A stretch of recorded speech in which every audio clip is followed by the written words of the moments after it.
Everybody has heard of Captain Kidd. Almost nobody has ever asked who paid for his ship. In the winter of 1695, a vessel was going up on the stocks at Deptford on the Thames below London, and she was built for one specific job. She was 287 tons, 34 guns, and banks of oars as well as sail, so that she could still move when the wind died away to nothing. She was called the Adventure Galley. She was not the king's ship, and she was not the navy's. She was a private investment, and 5 of the most powerful men in England owned a piece of her. The money came to £6,000. The Lord Chancellor of England put in a share. So did the Secretary of State. So did the man who ran the Royal Navy, and so did the Master General of the Ordnance. The king himself was to take 1/10 of whatever came home, and his name was kept off the public paperwork by people who understood exactly why that mattered.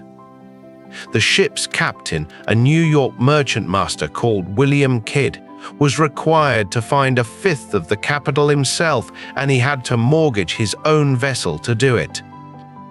This is the story of that investment, who put the money in and what they were promised in return, what the 2 commissions he carried actually licensed him to do, what happened over the 3 years he spent in the Indian Ocean, what was said and what was quietly withheld at his trial at the Old Bailey, and where the money finally went. It is nearly always told as a pirate story, with a chest and a map and a beach. It is much better understood as a company, and the accounts are the part almost nobody reads. Start with the man, because the man is wrong for the part. William Kidd was not a desperate character. He was a respectable shipmaster living in New York, a veteran privateer who had fought the French in the Caribbean on the English side and been formally thanked for it by 2 colonial assemblies. He had married a wealthy widow named Sarah Oort and lived on Pearl Street. He rented a pew in Trinity Church and lent a tackle that hauled the stone for its building. He was, in the language of his own century, a man of substance and standing. That is exactly why he was chosen, and it is why the terms of the deal matter so much. 4/5 of the capital came from the nobleman in London. 1/5 came from Kidd himself and from his partner in New York. Robert Livingston, a Scottish merchant in New York, signed the articles alongside him, and those articles bound the 2 of them to repay the entire sum out of their own estates if the voyage failed to take a prize. Kidd was not an employee going to sea on wages.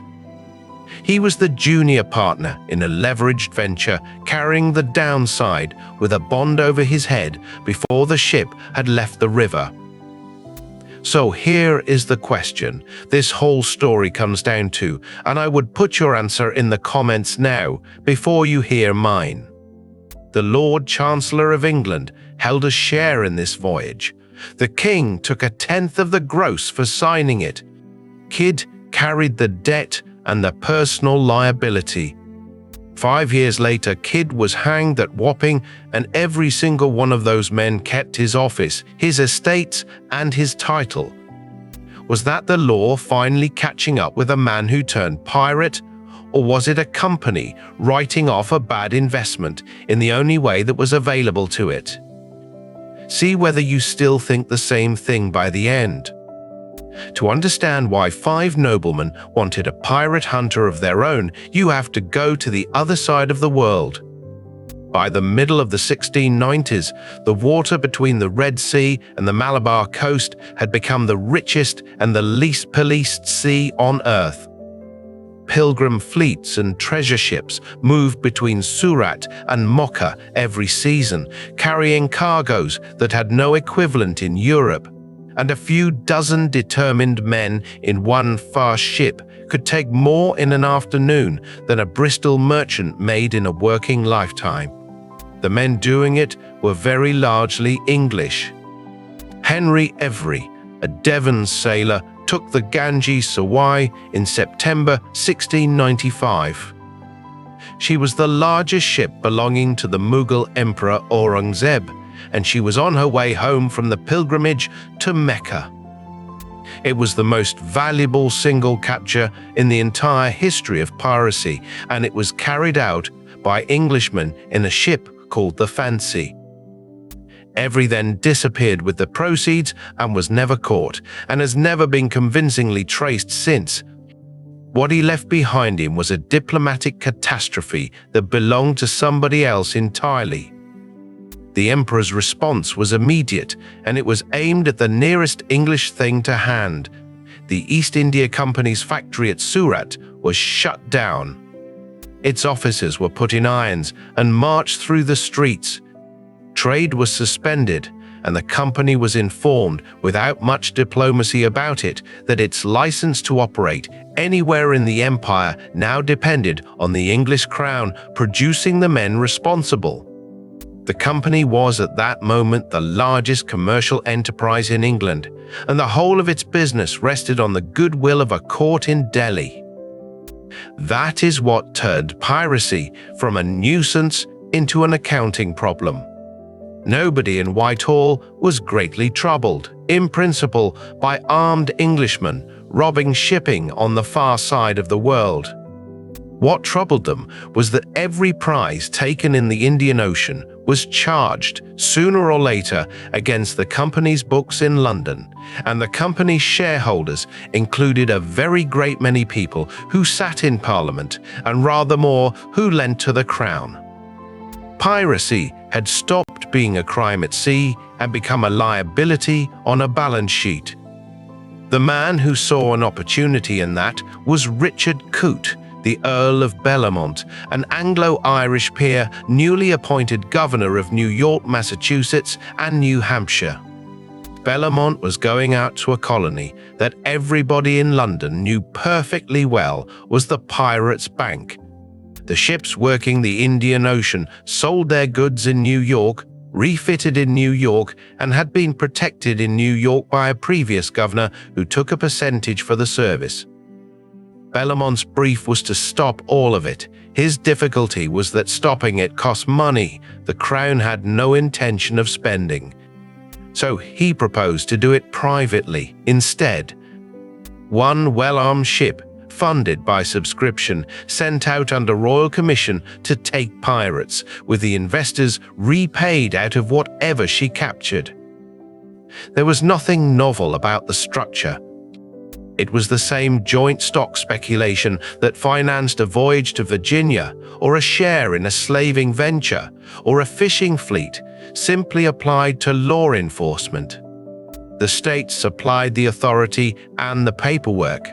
Private money supplied the ship, took the risk, and expected to take the profit. The men who subscribed were not minor figures on the edge of government. They were the government. John Somers, then Lord Keeper and shortly Lord Chancellor of England, was the highest legal officer in the kingdom and the man who held the king's conscience. Charles Talbot, Duke of Shrewsbury, was Secretary of State. Edward Russell, Earl of Orford, First Lord of the Admiralty, was the man responsible for the entire Royal Navy. Henry Sidney, Earl of Romney, was Master General of the Ordnance. Between the four of them, they controlled the law, the fleet, the artillery, and the king's correspondence. They also knew exactly how it would look. The grant was drawn so that their names did not appear on the public instrument at all. The shares were held through Bellamont, and the arrangement was recorded in private articles rather than in any register that a member of Parliament could stand up and call for. That precaution tells you what they privately thought of their own scheme.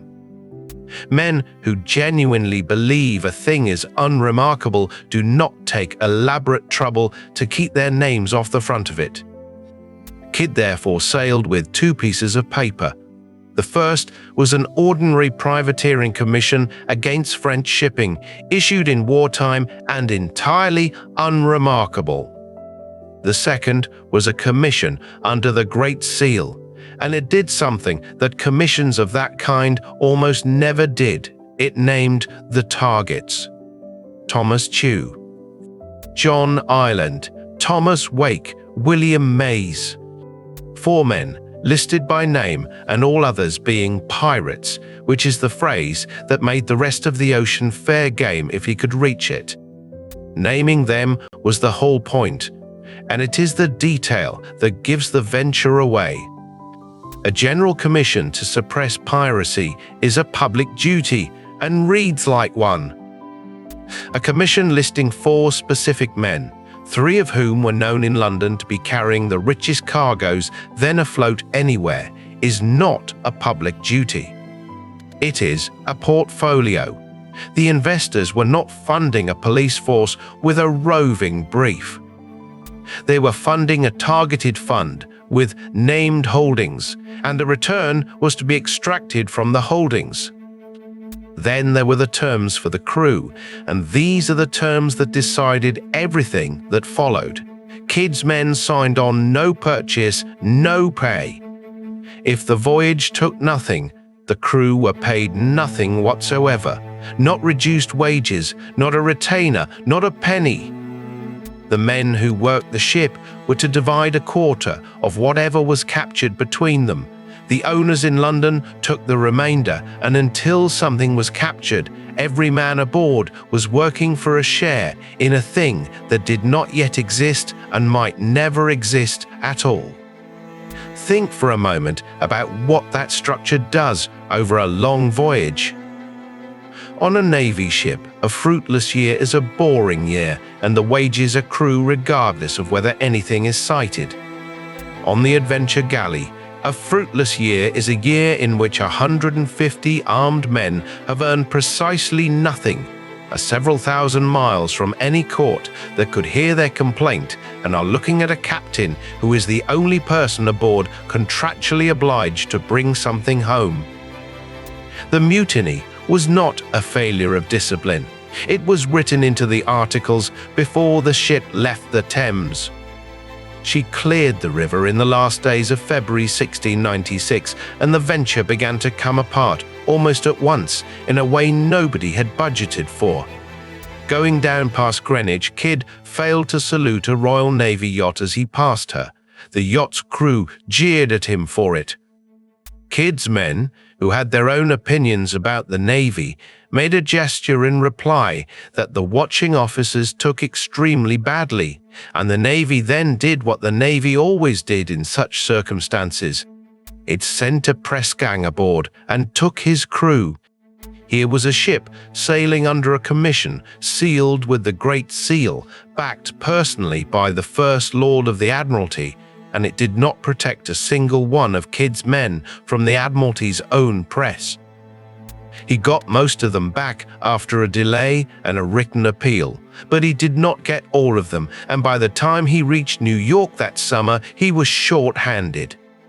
He had to fill the gaps from the waterfront of the one port in the English-speaking world where experienced pirates were easiest to find. The men he signed in New York were an entirely different proposition from the men he had lost in the Thames. They came aboard on the same no purchase, no pay articles, and a good number of them had worked the Indian Ocean before on ships that had not been carrying anybody's commission. Kidd now commanded a vessel with a lawful license, a substantially unlawful crew, and a payment structure that gave every man aboard a direct personal interest in not being especially fussy about the flag flying on the next sail they sighted. He sailed for the Indian Ocean in September 1696, and the voyage went wrong before it had properly begun. At Johanna in the Comoros Islands, in the first weeks of 1697, disease went through the ship. About 50 of his men died there inside a week, something close to a third of the whole company, and were buried on the beach. The Adventure Galley, built at Deptford barely a year before, was already leaking badly enough to need the pumps worked in watches. He had lost a third of his crew, his ship was failing, and he had taken nothing at all. Then comes the part of the story that nobody dramatizes because nothing happens in it. For well over a year, the Adventure Galley crossed and recrossed the Western Indian Ocean and took nothing, not one prize. The named men on the commission were never found. Thomas Tew was already dead, killed in the Red Sea before Kidd had even sailed.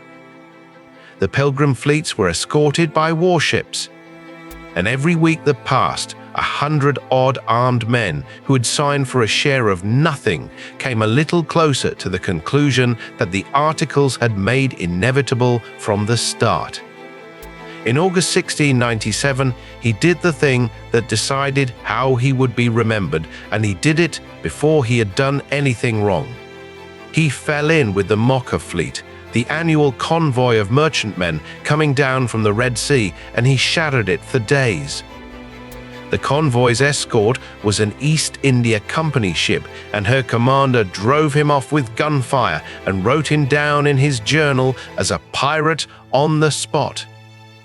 That entry reached London months before Kidd had taken a single prize, and it was never afterwards revised.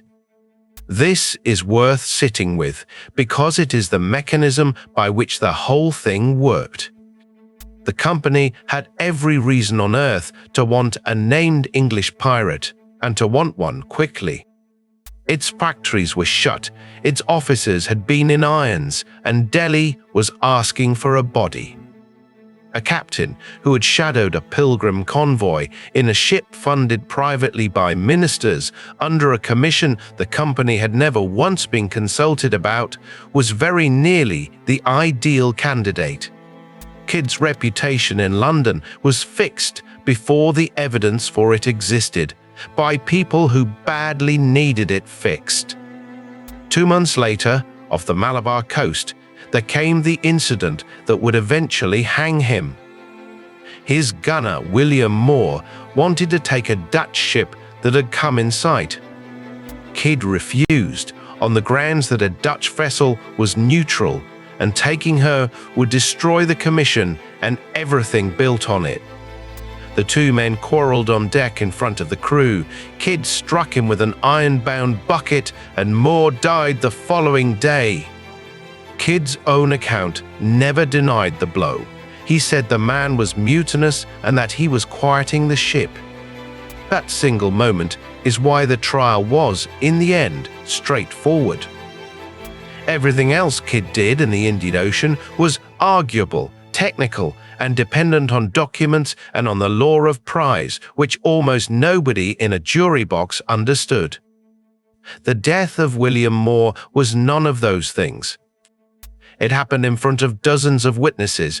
It had nothing whatever to do with any commission, and it handed the Crown a charge that did not require anybody in the courtroom to explain what a French pass was.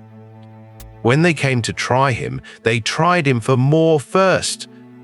In November 1697, he took his first prize, a small vessel called the Whitehall, sailing under a French pass. In January 1698, he took the one that mattered. The Quidar merchant was a 400-ton merchantman out of Surat, Armenian-owned, loaded with silk and muslin and sugar and iron and opium, commanded by an English master named Wright, and she was carrying a pass issued by the French East India Company. Kidd's men boarded her without a fight. Everything turns on that pass, so it is worth being precise about what one actually was. Britain and France were at war.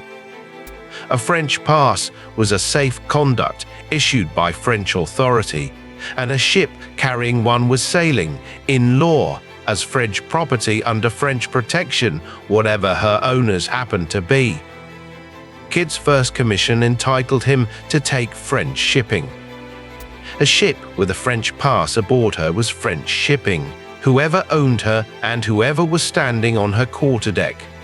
Taking her was not piracy. It was the precise thing he had been licensed and funded and sent out to do. The cargo was reckoned afterwards to be worth somewhere around £70,000. It is very hard to make that figure mean anything now, so try it from the other end. It was more than 10 times the entire capital the syndicate had raised to send him out in the first place. On paper, in the last week of January 1698, the venture had returned its investors better than tenfold, and every man aboard who had spent 2 years earning absolutely nothing was suddenly, on paper, a rich man. Kidd said afterwards that he had wanted to give her back. According to his own account, when he learned that the master was an Englishman, he put it to the crew that they should release the ship, and was voted down flat by men who had waited 2 years for exactly this and were not going to be talked out of it. Whether that is true is now impossible to settle. What is not in doubt is that the ship's papers, including the pass, went into Kidd's own sea chest and stayed there, which is the behavior of a man who fully expects to have to prove something in a courtroom later. He renamed her the Adventure Prize and took her down to Santa Maria, the pirate anchorage off the northeast coast of Madagascar, because by then he had very little choice. The Adventure Galley was finished. 2 years of tropical worm had gone through her bottom, and the pumps could no longer keep pace with it. He stripped her, ran her ashore, and burned her, and the ship the syndicate had built at Deptford ceased to exist in the anchorage of the very men she had been built to hunt. Santa Maria is also where he lost his crew, and lost them in the single most damaging way available. Riding at anchor was the Mocha frigate under Robert Culliford, a genuine pirate, a man Kidd's commission plainly entitled him to seize, and a man he had reason to hate. He did not take him. Roughly 95 of Kidd's remaining men walked across to Culliford's ship instead, carrying a large part of the goods with them, and Kidd was left with something in the order of a dozen or so who would still sail for him. He put to sea for the Caribbean with a skeleton crew, a ship full of cloth he could not easily sell anywhere, and 2 French passes locked in a chest, and he appears to have genuinely believed that he was going home to be paid. He had a commission under the Great Seal. He had the passes. He had 4 of the most powerful men in the government as his own business partners. Everything he understood about his position was factually correct, and every part of it had already stopped being true. In London, the venture had become politically radioactive. The Tory opposition had worked out precisely who stood behind the grant, and a scheme in which the Lord Chancellor and the First Lord of the Admiralty took private shares in a privateer who had turned pirate was the best weapon anybody had handed them in years. In November 1698, the Admiralty issued orders to every colonial governor and every commander at sea to seize William Kidd. The investors did not resist those orders. They needed the venture to end, and they needed it to end as somebody else's crime. Then comes the detail that settles the argument for a great many people who look at this case. In 1698, the Crown issued a proclamation of pardon to pirates in the Indian Ocean who came in and surrendered themselves, a general amnesty designed to empty the anchorages without fighting a war for them. 2 men were excepted from it by name. One was Henry Every, who had taken the Emperor's treasure ship and vanished with it. The other was William Kidd, who was at sea under a commission signed by the King. Consider what that exception is actually doing. Every pirate in the ocean could now come in and be forgiven, including men who had never carried any commission at all and had never pretended otherwise. The one man who could not was the man whose defense would have obliged a court to read out the names of his backers. A pardoned kid is a kid who talks at leisure in public for the rest of his life. An accepted kid is a kid with something extremely specific to lose, and a powerful reason to keep hoping the men in London will protect him after all. He reached Anguilla in April 1699 and found out there what he had become. Refused water at one island after another, he ran down to Hispaniola, left the Adventure prize in a river on the south coast in the care of a trader, bought a sloop called the Sant' Antonio, loaded the most valuable and most portable part of the cargo into her, and turned north for New York and for the one man he still believed was his partner. Bellamont was by then in Boston, and he wrote to Kidd in June 1699. The letter is careful in the particular way that only a lawyer's letter is careful. He told Kidd that he had shown the case to his counsel, and that if he could be as clear as he had said he was, then he might safely come in to him. It is an invitation with a condition welded onto it, and the condition is doing an enormous quantity of work. Kidd read the letter as a promise of protection. Before he went in, he did the thing that made him a legend.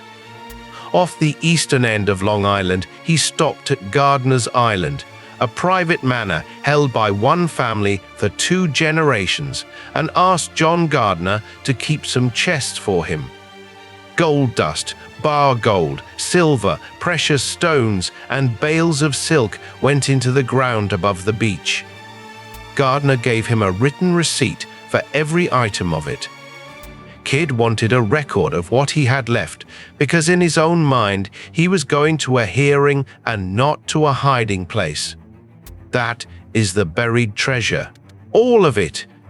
It is the single documented case in the entire history of piracy, of a captain genuinely burying valuables, and it was dug up again within weeks by the governor on a written receipt and itemized by government clerks. Every map, every rumor of a hoard in Nova Scotia or the Hudson Valley or a cove in Connecticut, every expedition mounted anywhere on Earth for 300 years descends from a cache that was recovered almost immediately and entered in the books. Kidd walked into Boston in early July 1699 and spent a week being questioned while Bellamont waited on his instructions from London. On the 6th of July, he was arrested in the governor's own lodgings. The Gardiner's Island cache was recovered and shipped to England as evidence. The inventory of what came out of the ground and off the sloop was valued at around £14,000. Against a venture capitalized at £6,000, that was still, technically, a profitable voyage. It was also the last time anybody counted it as one. He spent the rest of the year in the stone prison in Boston, most of it in irons and in solitude, and his health broke there and never fully returned. In February 1700, he was put aboard a Navy ship for England. He arrived in April and he was not taken to a court. He was taken to Newgate and then to the Admiralty's own prison, and he was held there for more than a year before anyone tried him, without counsel, without money, and, most importantly of all, without the papers from his own chest. That year of delay was not administrative slowness. Parliament was sitting, the Tories wanted the Whig ministers brought down, and Kidd was the evidence they intended to use. Holding him was a way of holding the question open for as long as it was useful. He wrote petitions from the cell, and the petitions all asked for the same 2 things, over and over, his papers and a hearing. He got neither of them for 14 months, and the men who could have obtained both for him in a single afternoon were the men whose names were on the articles. In the spring of 1701, he was brought to the bar of the House of Commons. The opposition had arranged it, and what they wanted from him was very simple. Say that the Lord sent you out to rob. Say the commission was cover for it. say it there, in the chamber, under privilege, and 4 ministers fall in a week. Members who were present recorded their impression that he had been drinking beforehand. What they had brought into the chamber was not the witness they had been promised. He did not accuse anybody at all. He said that he had been sent out with a lawful commission, that he had taken 2 ships carrying French passes, that the passes existed and were in the government's own hands, and that he wanted them produced. It has been read ever since as either loyalty or plain stupidity, and there is a third possibility that fits the evidence quite as well. He still thought that the men who had funded him were going to save him, and accusing them in public was the one act certain to stop that. They did not save him. Somers and Orford were both impeached that spring on charges that included the Kidd grant, and both were acquitted by a House of Lords composed of men very much like themselves. The grant was defended as a lawful commission given to a captain who had then abused it. That is a complete defense, and it required only one thing in the world to be true: that Kidd was a pirate. From the moment those impeachments were laid, every man with a share in the venture had a direct personal interest in the verdict of a criminal trial that had not yet begun. The trial opened at the Old Bailey on the 8th of May, 1701. Kidd was tried on 5 counts of piracy and 1 for the death of William Moore, and the order of business is the thing to watch closely. The court took Moore first and convicted on it. A jury that has already convicted a man of 1 capital crime is then asked to consider whether his conduct at sea had been lawful, and the answer to that second question was never going to survive the first one. He was assigned counsel at almost the last moment, and they had very little time to prepare anything. He asked repeatedly, and on the record, for the French passes. He was told that they were not available to him. They had gone from Boston with Bellamont's evidence to the Board of Trade in London 2 full years earlier, and they were sitting somewhere in the government's own papers at the exact moment the man on trial for his life was asking for them. The court proceeded without them and treated the question of whether the ships were lawfully French as though it were an assertion Kidd had simply invented. The Crown's case rested principally on 2 of his own former crew, Joseph Palmer and the ship's surgeon Robert Bradnam.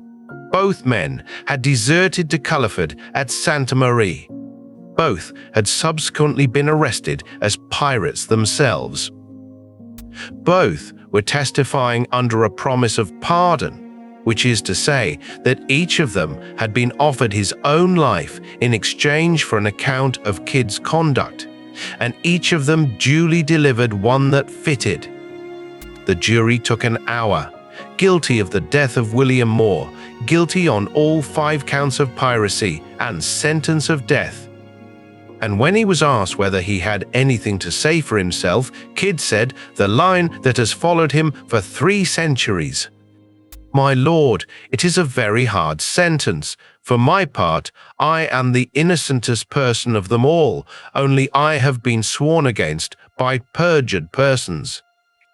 Innocent test is a strange word and not a rehearsed one, and it is not the sentence of a man performing for a room. It is the sound of somebody who has just understood at the last available moment that the papers were never going to be produced at all. One thing before we go on, because what happens to the money afterwards is the part that changes how you read every bit of the rest. If you subscribe, it genuinely helps this channel keep going, and there is a new piece of British financial history here every single day. Now, the books. He was hanged at Execution Dock at Wapping on the 23rd of May, 1701, on the foreshore at low water, where the Admiralty had hanged sailors for centuries because the Admiralty's jurisdiction ran down to the low tide mark and not an inch further. The rope broke and he fell into the mud in front of the crowd. They stood him up, put a second rope on him, and did it again. His body was afterwards tarred, fitted into an iron cage made to its measurements, and hung at Tilbury Point, where the Thames widens out in full view of every ship coming up to London. It stayed there for years. That was entirely the point of it. The corpse was not a punishment, because punishment ends at death, and everybody knew it. It was a public notice posted at the entrance to the busiest commercial river in the world, and the notice said that the Crown was now serious about piracy, which was the precise message the East India Company had been demanding since 1695. So ask what the investment actually returned. The goods recovered from Gardiner's Island and off the sloop were sold at auction, and the proceeds, a little over £6,000, were given to the Royal Hospital for Seamen at Greenwich. Not to Somers, not to Orford, not to Shrewsbury or to Romney, and not to Bellamont, who was dead by then, and certainly not to Sarah Kidd, who petitioned for years afterwards and got nothing at all. The entire realized value of the venture went to a charity and helped pay for a hospital that is still standing on the river today. There is one more account that was never settled, and it is by some distance the largest of them. The Adventure prize was still lying in a river on the south coast of Hispaniola with the bulk of the cargo aboard her when Kidd sailed north for Boston. He had left her in the charge of a trader with instructions to hold her until he sent word. No word ever came, because by then he was in irons. The trader did the obvious thing. He sold what he could out of her, disposed of the remainder along the coast, and the ship herself was stripped and set on fire where she lay. Nobody in London ever recovered a shilling of that cargo, and nobody was ever prosecuted for taking it. The single most valuable asset the venture ever held simply drained away into the Caribbean coasting trade, while its owners were busy in Westminster explaining that they had never really been owners at all. There is a very dry joke buried in that, and it is worth spelling out slowly. A syndicate of the 4 richest and most powerful men in England put up £6,000, sent a purpose-built ship halfway round the world for 5 years, obtained a cargo worth many times their capital, and finished with a return of exactly nothing, having also spent the reputations of 2 of their number defending themselves in Parliament. The only party that got paid was a hospital for injured sailors. The only person who paid in full was the master. And then, 210 years later, the papers turned up. Ralph Payne, an American writer working on a book about buried treasure, went into the Public Record Office in London in 1911 to look at what survived of the Kidd file. In it, he found 2 French passes, one from the Ruparel and one from the Quidar Merchant. They had been in government custody the entire time.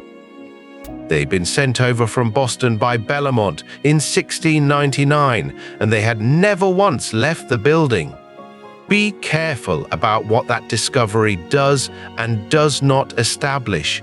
It does not clear him of the death of William Moore, and nothing ever will. It does not prove that the 2 ships were genuinely French rather than merely nominally so, because a pass was a purchasable convenience in that ocean and everybody involved knew it. What it does establish, beyond any argument at all, is that the documents on which the man's entire defense rested existed, were in the Crown's hands, were asked for aloud from the dock, and were not produced. There is an innocent explanation for that, and it deserves to be stated fairly. Government filing in 1701 was chaotic by any modern standard. Papers went astray constantly, and nobody had a system for matching an exhibit lodged in one office to a trial running in another. That is a genuine possibility, and it should not be waved away. It is also true that the four men with the strongest imaginable interest in those passes never reaching a jury were the Lord Chancellor, the Secretary of State, the First Lord of the Admiralty, and the Master General of the Ordnance. The other legacy is the treasure, and the treasure is the strangest part of the whole business, because there is no treasure. There never was. The whole of the kid hoard was in the ground for a few weeks on Gardiner's Island, was dug up on a written receipt, was itemized by clerks, was shipped to England, and was sold at auction for the benefit of a hospital. Every subsequent search, without exception, has been a search for something the record already shows was recovered. That has not slowed anybody down in 300 years. Gardiner's Island has been dug over repeatedly by people who could not accept the paperwork. Oak Island in Nova Scotia has absorbed a century and a half of money and several lives on the strength of a connection to Kidd that has never once been demonstrated. Coves in Connecticut, islands in the Hudson, beaches in Nova Scotia and in Japan and across the Indian Ocean have all been proposed, excavated, and abandoned. The forged Kidd treasure maps that circulated in the 1930s are the direct ancestor of a very large part of what people now believe about pirates in general. The one genuine find came in 2007, and it is almost comically undramatic. A team from an American university located the wreck of the Quedad merchant off Catalina Island on the south coast of the Dominican Republic. She was lying in about 10 feet of water, roughly 70 feet out from the shore, in a spot where local people had been swimming over her for generations without knowing it. There were cannon and there was ballast, and there was nothing else. She had been stripped and burned within a year of Kidd leaving her there. In 2015, an American marine explorer took the story one stage further. Barry Clifford announced that he had recovered a silver ingot weighing some 50 kilograms from Kidd's ship off Sainte Marie in Madagascar and presented it to the president of Madagascar in front of the world's cameras. UNESCO sent a team of scientists to examine the object. Their report concluded that the object was more than 90% lead, that it was ballast rather than bullion, and that it had come from a broken structure at the site, most likely part of a ruined port. That is the shape of every Kidd story since 1701. Somebody expects a fortune to be there and finds a lead weight sitting where the fortune was supposed to be. The reason is not bad luck, and it is not bad diving. It is that the fortune was never there in the first place, and the reason it was never there is precisely the thing that the treasure story exists to distract from. The value in this venture was extracted at the top of it, and it was extracted before the ship had even sailed. Look again at how the deal was built. The investors put in 4/5 and were to take 4/5 of any prize, and their downside was capped absolutely at £6,000.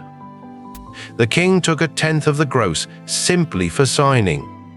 The master put in 1/5 that he had to borrow, bound himself and his partner to repay the entire capital if he failed, and carried personal criminal liability for every decision taken at sea by anybody aboard. The crew got 1/4 of nothing until they got something, which made them a standing incentive to take the next ship regardless of her flag. That is not a pirate crew.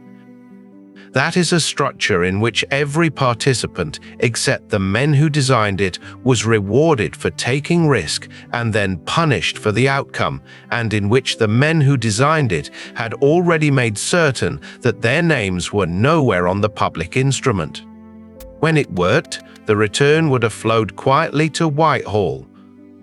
When it failed, the loss had to be located somewhere, and there was only ever one place in the entire arrangement where it could possibly be located. The honest counter-argument deserves its hearing here because it is not a weak one. Kidd killed his own gunner. Kidd shadowed a pilgrim convoy for days before any prize at all was lawful. Kidd's own crew, on his own account, took ships. He says he did not want taken, and he stayed with those men afterwards and kept the goods and sailed them home. A great many men in that ocean carried a commission and used it as a license to do as they pleased, and the argument that Kidd was simply a mediocre commander who drifted over a line he could not afford to see is a perfectly reasonable reading of the same facts. What that reading cannot account for is the paperwork. It cannot explain why the one pirate in the Indian Ocean who could not be pardoned was the only one holding a commission signed by the king. It cannot explain 14 months in a cell without counsel while Parliament sat a mile away. And it cannot explain 2 French passes lying in a government office in London while the man who had sailed halfway round the world to protect them asked for them from the dock and was told they could not be found. Set the 2 numbers side by side and the whole thing resolves. £6,000 went in. A little over £6,000 came out, and every penny of it went to a hospital. The venture, across 5 years, 2 oceans, 1 ship burned, 1 ship seized, 150 men, and 1 public execution, returned its investors precisely nothing at all, and cost them nothing either, because the loss had already been assigned in advance to the only partner in the whole arrangement who did not have a title. The structure did not die with him at Wapping. A vehicle capitalized by people whose names are not on it, run by an operator who personally carries the liability, licensed by an authority that takes a percentage simply for granting the license, and staffed by workers who are paid only out of results, is not a 17th century curiosity. It is a shape that recurs, and it recurs because it works, and it works because when it goes wrong, there is always somebody standing on the deck who was not in the room when the terms were written. So, back to the question from the beginning. Was this the law catching up with a pirate or a company writing off a bad investment? The fairest answer is that it was both at once, and the reason it could be both is the reason the case still matters 3 centuries later. Kidd gave them something to convict him of, and that part is on him and on nobody else. But the decision to convict him of it, and the decision about which papers would be in that courtroom on the day, belonged to his own investors, and they took it in their own interest. The record for this case is unusually complete for something so old, and it is complete in a very particular way. We have the commission. We have the articles, the receipt for the buried treasure, the inventory of what came out of the ground, the record of the sale, the transfer to Greenwich, the trial transcript, and the passes. Almost every document the venture ever generated survives somewhere. The only thing that was ever missing was the one document the defendant needed, and it was missing for exactly as long as it needed to be missing. He was hanged twice at Wapping because a rope failed, and hung in an iron cage at Tilbury for years afterwards, so that sailors coming up the river could see what the Crown now thought of piracy. What he had asked for in the cell and in the Commons and from the dock was never a pardon and never mercy. It was 2 sheets of paper, and they were 3 miles upriver in a government office the entire time. Almost every account of this case ends with the treasure, because the treasure is the part that lets it be an adventure story with a map in it. The accounts end somewhere a good deal less romantic. A fund of £6,000, 4 noble subscribers, 1 royal tenth, and a single realized asset at the end of it, a body in an iron cage on the Essex shore, doing the one job the investors actually needed doing, which was to be the place the loss went.